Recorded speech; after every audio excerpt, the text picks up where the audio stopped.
متى ترانا ونراك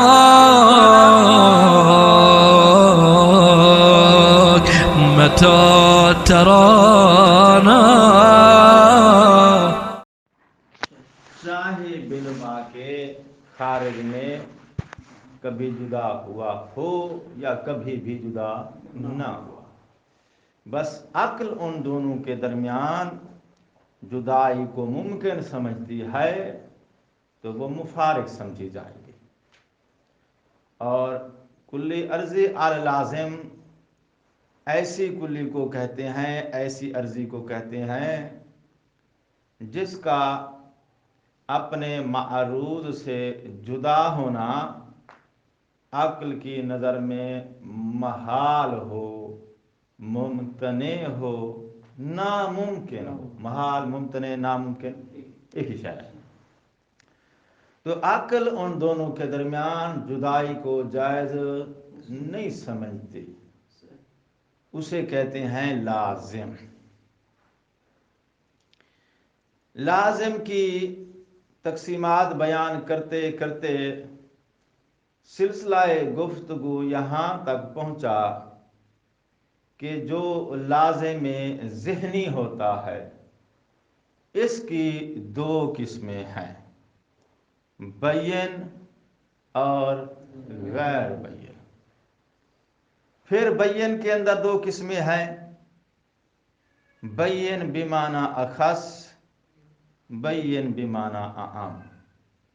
سیم دو قسمیں عام اور خاص کی وضاحت کے ساتھ پھر غیر بین کے اندر آئیں گی.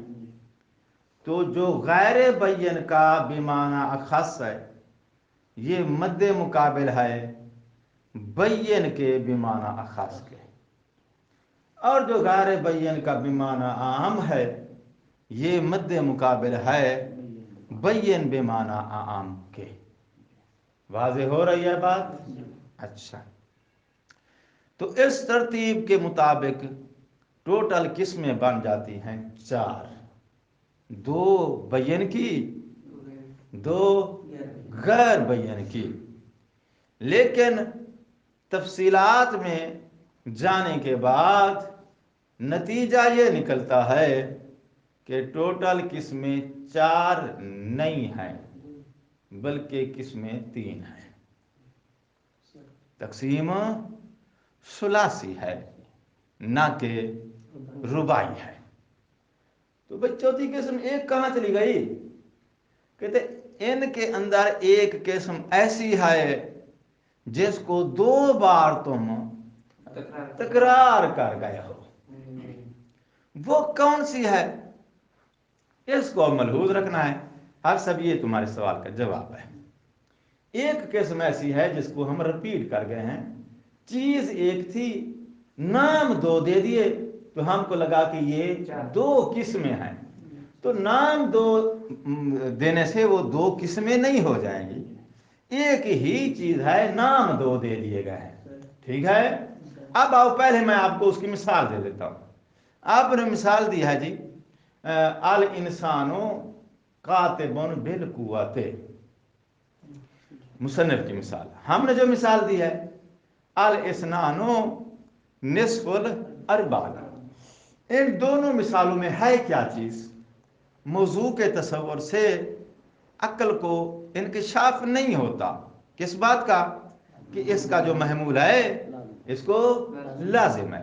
یہ انکشاف عقل کو کب حاصل ہوتا ہے؟